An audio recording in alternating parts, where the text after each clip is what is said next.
हर हर महादेव, जय महाकाल। स्वागत है आपका कहानी मंगल चैनल पर। राजेश, जिसने सिर्फ थूका। जी हाँ, सिर्फ थूका।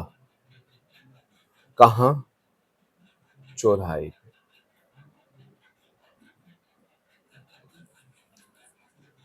उसको नहीं पता था कि सिर्फ थूकने से उसकी जान आफत में आ सकती है।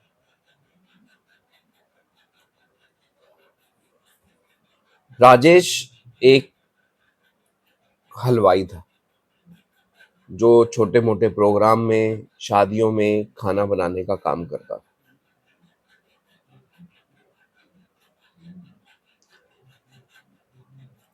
वो शहर के बाहर, गांव में दूर दूर, जहां हलवाई मिलना बहुत मुश्किल होते थे, वहां गांव गांव में जाकर शादियों में, छोटे मोटे फंक्शन में खाना बनाया करता था। बहुत मेहनती और लगन से काम करने वाला आदमी था।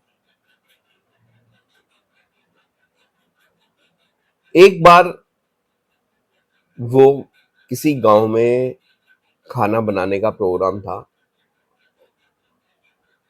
सब कुछ ठीक ठाक हुआ, खाना वाना उसने बनाया। रात को हमेशा की तरह वो लेट हो गया। वो करीब 12 साढ़े 12 बजे अपने घर लौट रहा था।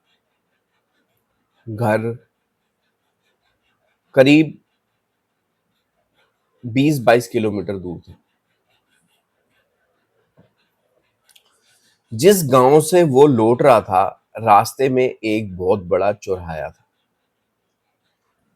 जहां लोग चौराहे की पूजा वूजा करते थे। कोई वहां पे पूड़ी का प्रसाद रखता, कोई वहां नारियल चढ़ाता, कोई वहां अंडे रखता, कोई चुन्नी रखता, कोई क्या रखता, कोई नींबू रखता। जो जिसको जैसा कहा जाता वो चीज वहां चौराहे पे जाके रख देते। लेकिन राजेश इस चीज को बिल्कुल नहीं मानता था। वो इन सब चीजों को अंधविश्वास मानता था। जब वो लौट रहा था तो लौटते हुए उस रास्ते में वही चौराहा उसके रास्ते में आया, और उसने वही गलती करी जो उसको करनी नहीं चाहिए। उसने चौराहे पर थूक दिया, वहां जहां पर खाना रखा था, वहां जहां पर नारियल रखा था, जहां पर नींबू रखे थे, वहां उसने थूक दी।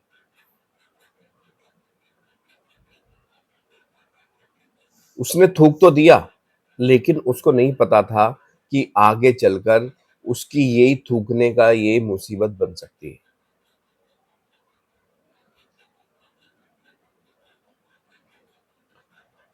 वो घर गया। घर जाके वो आराम से सो गया। जब सुबह उठा तो उसको बहुत तेज बुखार था। आज तक कभी उसको बुखार नहीं चढ़ा था। घर वाले भी देखकर हैरान थे कि इतना तेज बुखार। वो तुरंत उसको डॉक्टर के पास लेकर गए। वो क्या देखते हैं, उसके जो नाखून थे वो बिल्कुल काले हो गए थे, और आंखें जो थी, आंखों के पास भी बहुत कालापन आ गया। डॉक्टर भी हैरान कि इतना तेज बुखार, और बिल्कुल ठीक ठाक बैठा है।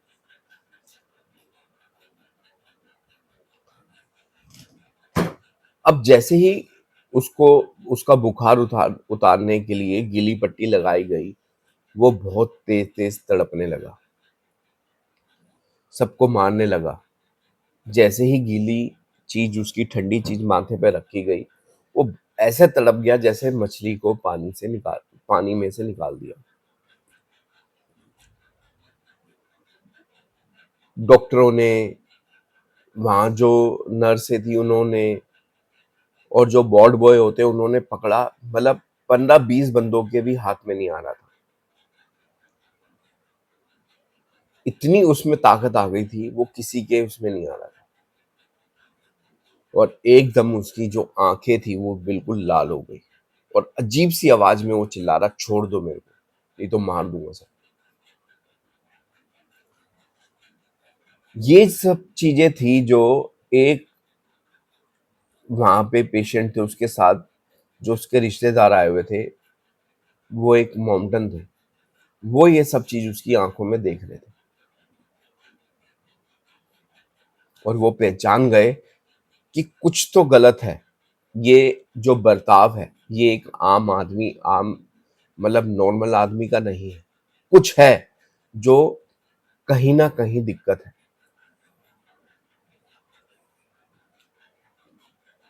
तो जैसे राजेश को नींद का इंजेक्शन लगाया गया, थोड़ी देर में वो शांत हो गया और सो गया। जो वहां पे मौलवी साहब बैठे थे, उन्होंने राजेश के माँ बाप से बात करी। उन्होंने कहा कि आप विश्वास करो या ना करो, इसको दवाई असर नहीं करेगी, कुछ और है जो इसकी आंखों में दिखता है, कुछ और है जो इसकी आवाज में सुनाई देता है। आप या तो इनको मंदिर ले जाओ या आप किसी अच्छे मौलवी को दिखाओ। उनके माँ बाप ने यकीन नहीं माना, उन्होंने सोचा ये वैसे ही बोल रहा है।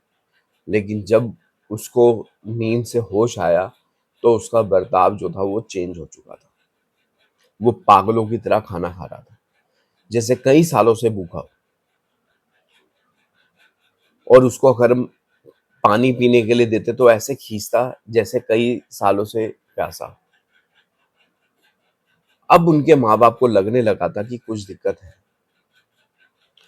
कोई दवाई असर नहीं कर रही थी, कोई ग्लूकोज असर नहीं कर रहा था, कोई इंजेक्शन असर नहीं कर रहा था, बुखार वैसा की वैसे, और आंखें एकदम ऐसे लाल जैसे किसी ने उसमें खून डाल दिया।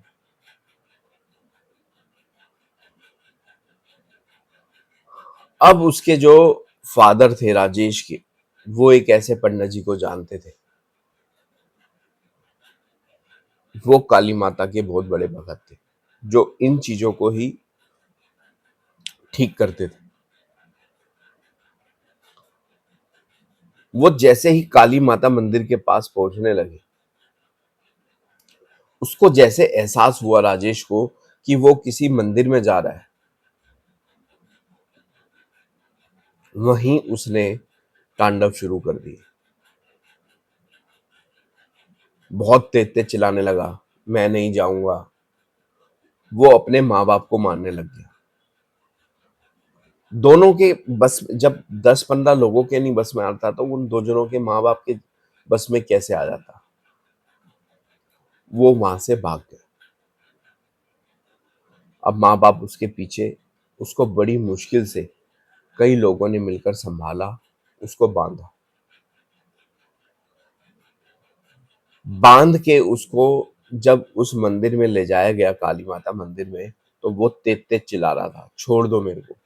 अब जो आवाज आ रही थी वो आवाज दो जनों की थी, एक राजेश की अपनी और एक किसी आदमी की अलग सी, छोड़ दो मेरे को, छोड़ दो मुझे। अब पंडित ने देखकर बता दिया कि इसके इसके साथ कोई और है। उसने बार बार पूछा, कौन है बता, लेकिन नहीं बताया, कभी क्या बोलता कभी क्या बोलता। तो उन्होंने कहा कि आप इसे हनुमान मंदिर या बालाजी मंदिर ले जाओ, वहीं इसका सही इलाज और सही सब कुछ होगा। फिर उसको जैसे तैसे गाड़ी में, वहीं शहर में एक हनुमान मंदिर है बहुत बड़ा, जहाँ पे अर्जी वगैरह भी लगती थी, वहां पे दिन रात जोत जलती थी। वहां ले जाने, मतलब उसका हाल ऐसे हो गया, ऐसे तड़पने लगा जैसे उसको जहर दे दिया। वहां के पंडित जी ने जब उससे पूछा तो उसने बताया कि मैं तो ठीक ठाक था, इसने ही मुझे छेड़ा, इसने मेरे पर थूका और मैं अब इसको छोड़ूंगा नहीं। फिर पंडित जी ने जो हनुमान जी के मंत्र वगैरह होते हैं वो सारे करे, सब पूरा पाठ वगैरह हुआ, तब जाके उसको उस चीज से मुक्ति मिली। थोड़ी देर बाद जो राजेश का जो बुखार ना गोली से ना इंजेक्शन से उतर रहा था, वो अब बिल्कुल उतर चुका था, बिल्कुल नॉर्मल। उसकी आंखें भी ऐसी हो गई थी, बिल्कुल ठीक। तो दोस्तों, कई बार एक छोटी सी गलती, छोटी सी जो हम सोच भी नहीं सकते जिससे ये हो सकता है, तो उससे बहुत कुछ हो सकता है। वीडियो पसंद आई हो तो लाइक करना, चैनल को सब्सक्राइब जरूर करना, एक बार जरूर प्यार से बोलना, हर हर महादेव, जय महाकाल। धन्यवाद।